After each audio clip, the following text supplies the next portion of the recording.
Some voices stay long after the music fades. They become your silence, your strength, your sanctuary. This is one such voice, the voice that raised me.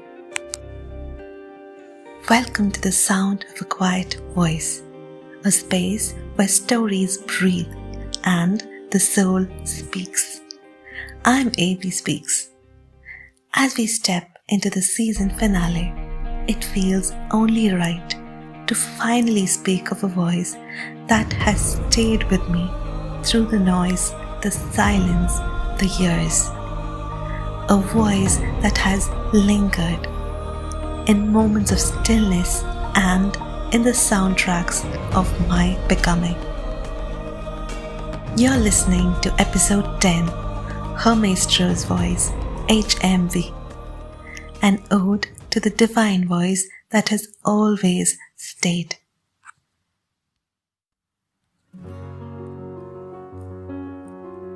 Let me take you back in time to the early 2Ks when I was a little girl, a school bag on my shoulders, dreams in my eyes, and a quiet world inside my heart. It was a typical morning, the kind that rushes past in a blur of breakfast calls, uniform creases, and a younger sibling being their wonderfully annoying self. But amidst that everyday chaos, magic happened.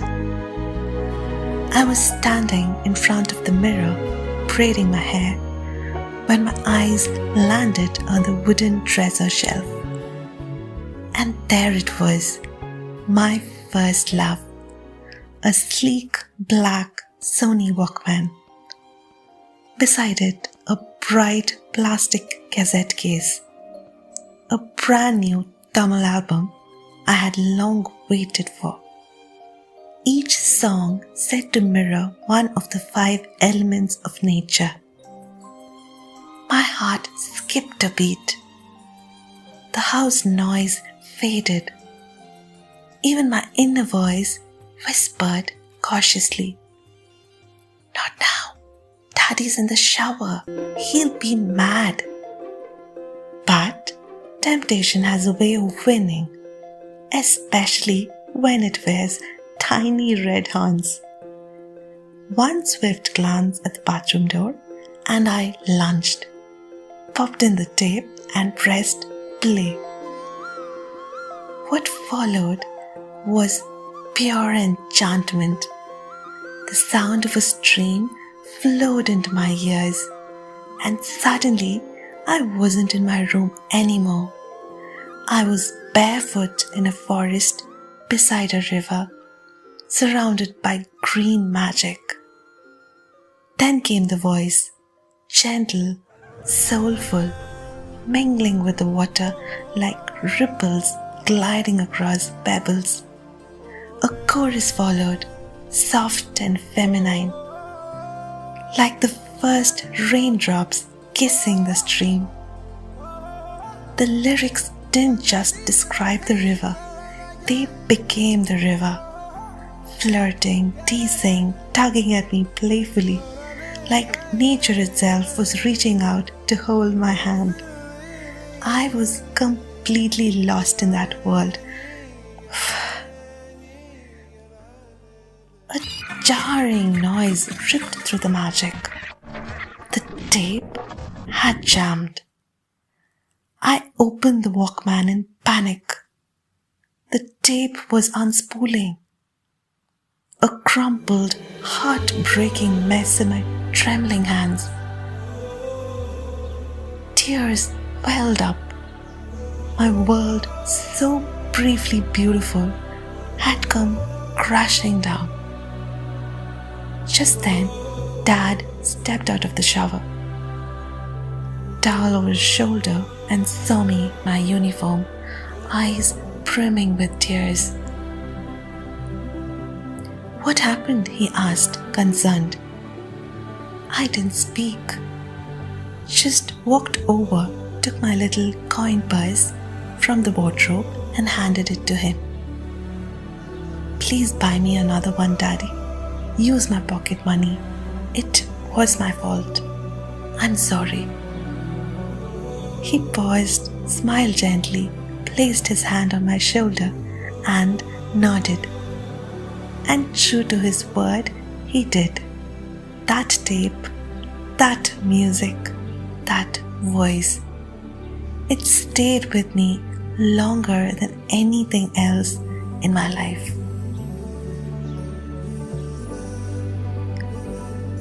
As a child, I never asked for dolls or toys or even new clothes. All I ever wanted was an A.R. Rahman cassette. Because in that voice, I found something I couldn't find in the world around me. Peace, belonging, a quiet companionship. It wasn't just music. It was medicine for a girl who felt too much and spoke too little.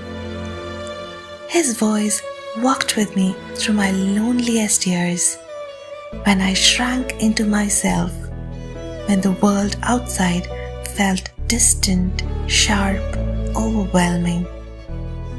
And in those moments, he was there, softly singing, gently holding space for my tears, my dreams, my silence. As I grew older, his music evolved with me. Into my adult years, it began to speak to the seeker in me. Khwaja mere khwaja, kun fayakun. These weren't just songs. They were soul portals. They transported me to a space where peace lived and ego disappeared. And yes, the beauty of the nights. I've always been a night owl, but it wasn't until I became a creator myself, when I began writing, pouring pieces of my soul into words, that I truly experienced the magic of the night. Under the hush of those velvet skies, I found myself. I built a soul space where imagination bloomed into creative bliss. And his music, it became my moonlight, a quiet companion that echoed through the silence, guiding me word by word, note by note. His music made me fall in love with the divine, with this country, with myself. All it took was Vande Mataram to awaken a love for the motherland so pure it felt like prayer. And much later in life, his music brought me to love again. Not the dreamy teenage kind. This was different. I met Vishal. A quiet coffee, a few easy conversations, and over time, something began to stir. We didn't fall for each other over grand gestures or perfect dates. We bonded quietly, deeply over Rahman. His music became the common thread between us, a shared rhythm, a familiar heartbeat. And slowly it became clear. This wasn't just connection, it was resonance. A soul-deep stillness that said, "This is home." I still remember our first concert, Nenjayere. We danced like children, sang like devotees, and shouted "Happy Birthday ARR" as he cut a cake on stage. That night holds the rhythm of my life, a memory I'll carry to my grave, hand in hand with the man who understood my rhythm, because it matched his. And today, watching a 2-year-old sway to Anjuvarna Puve, it's magic, a full circle moment. The music still lives on, still sways new hearts.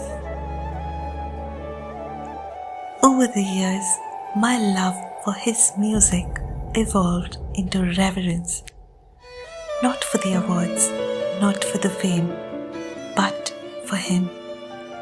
His humility, his silence amidst applause, his detachment from his own greatness.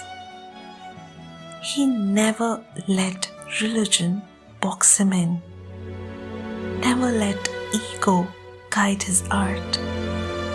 He simply created and kept creating. And perhaps that is his greatest legacy, to let music be the soul's language, universal, unifying, eternal. If someone asked me, what would you do with your last 5 minutes on earth? I would say, I'd hold my children close, lay my head in my husband's lap, and let ARR's music play softly in the background, so that when my soul departs, it leaves gently, in peace, with love.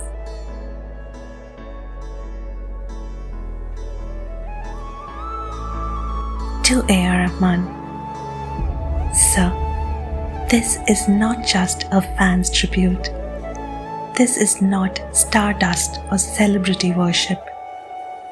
This is a quiet voice from the 90s whispering thank you for raising me with your music, for helping me grieve, heal, celebrate, and evolve.